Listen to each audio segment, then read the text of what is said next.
What's up everyone, welcome back to my YouTube channel, the right place to learn more about gynecology and fertility and where you can get empowered in your journey trying to conceive. In today's video, we're going to talk about assisted reproduction and IVF, so be sure to stay until the end if you truly want to understand what they are.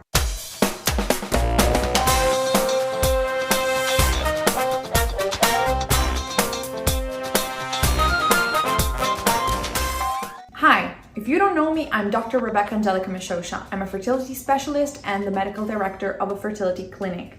Today, we're going to talk about assisted reproduction and IVF, which stands for in vitro fertilization. Assisted reproduction is a medical field made of a set of specialized procedures and treatments, such as in vitro fertilization or IVF, with which doctors try to help infertile or sterile heterosexual couples to become parents. Perhaps not everyone knows that these treatments also offer the chance of becoming a parent to many other people as well. IVF combined with genetic testing, for example, can help couples without any sort of fertility issue, but who are carriers of one or more genetic diseases to avoid passing on the inheritable illness, achieving the birth of a healthy child. Even singles and homosexual couples can become parents through in vitro fertilization and other assisted reproduction techniques. Because in order to have a child, it is no longer strictly necessary to have sex or even to have a partner at all. Let's see in general what treatments exist and in which cases they can be useful.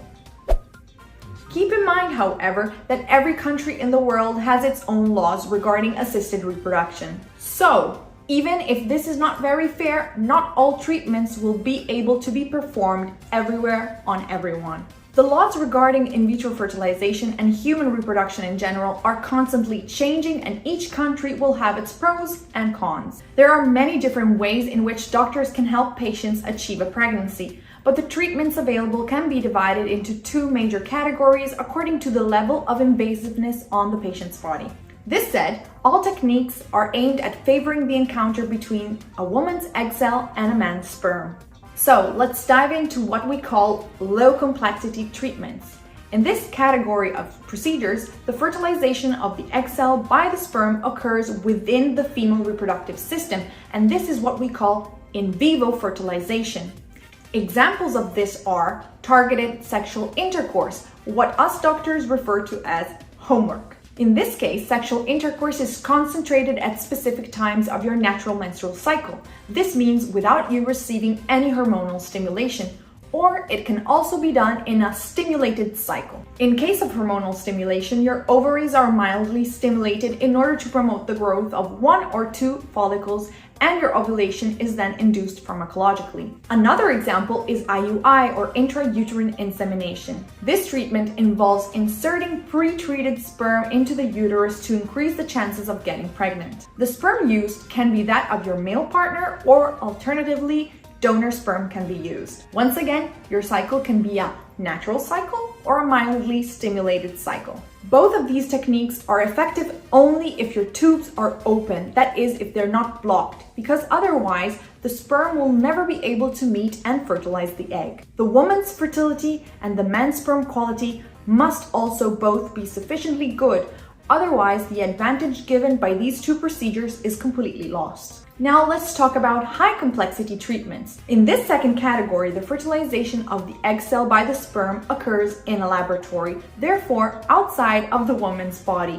process known as in vitro fertilization. Examples of this are IVF, in vitro fertilization, and ICSI, or intracytoplasmatic sperm injection, also known as microinsemination. In both cases, IVF and ICSI, a hormonal stimulation of the ovaries is performed to promote the growth and maturation of your oocytes, your egg cells. The mature eggs are then taken from the ovaries through a procedure called egg retrieval or pickup. Once in the lab, in case of conventional IVF, the oocytes are put in contact with sperm cells coming from either a sperm sample provided by your male partner or a sperm sample provided by a donor. And it will be the little sperm cells themselves that must penetrate and fertilize your mature egg cells. On the other hand, if ICSI is performed, it will be an embryologist who will select and manually insert a sperm cell in each mature egg, with the help of a very sophisticated microscope to allow fertilization to occur.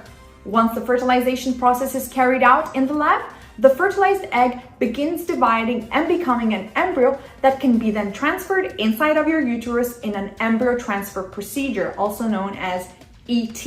Alternatively, the embryos can be vitrified, which is a special freezing technique, much different from how we freeze vegetables, in order to be transferred inside of the uterus at a later moment in time, possibly even years after the creation and freezing of the embryos. If the number of oocytes retrieved from your ovaries is low, and or the quality of the egg cells shows to be bad, it is possible to perform IVF on donor eggs, what is called egg donation. And this can be performed with either your male partner's sperm or with donor sperm.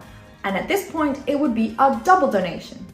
Other assisted reproduction techniques exist in which fertilization of the egg cell by the sperm can take place either inside of the female reproductive system or in a lab outside of the woman's body.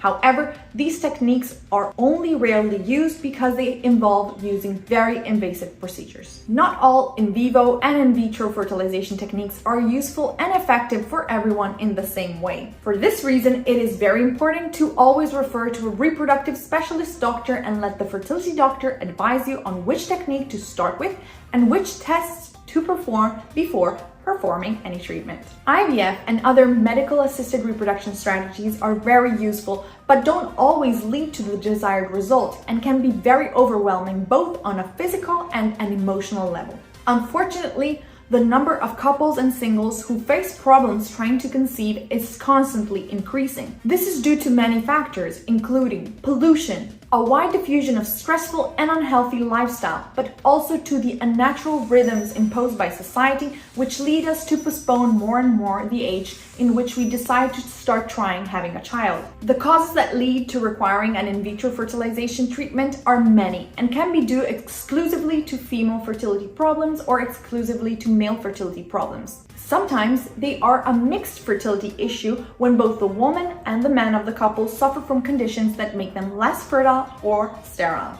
The single factor that by itself has the most influence on the success rate of having a child, both in case of a spontaneous conception and in case of IVF, is the age of the egg cell, therefore the age of the woman. Us women are in fact all born with all the eggs we will ever have. Unlike men who constantly produce new sperm, we do not have the ability to produce new eggs. For this reason, our reproductive potential decreases with the passing of the years. And on top of this, female fertility starts decreasing more rapidly from about 35 years of age, hitting 0 at menopause. Just like chicken eggs, our egg cells are also affected by aging in the quality, not only the quantity. So, as the years go by, not only will we have fewer oocytes, but also a greater proportion of these oocytes will not be of good quality. All of this translates into an increasing difficulty in getting pregnant, even with in vitro fertilization techniques,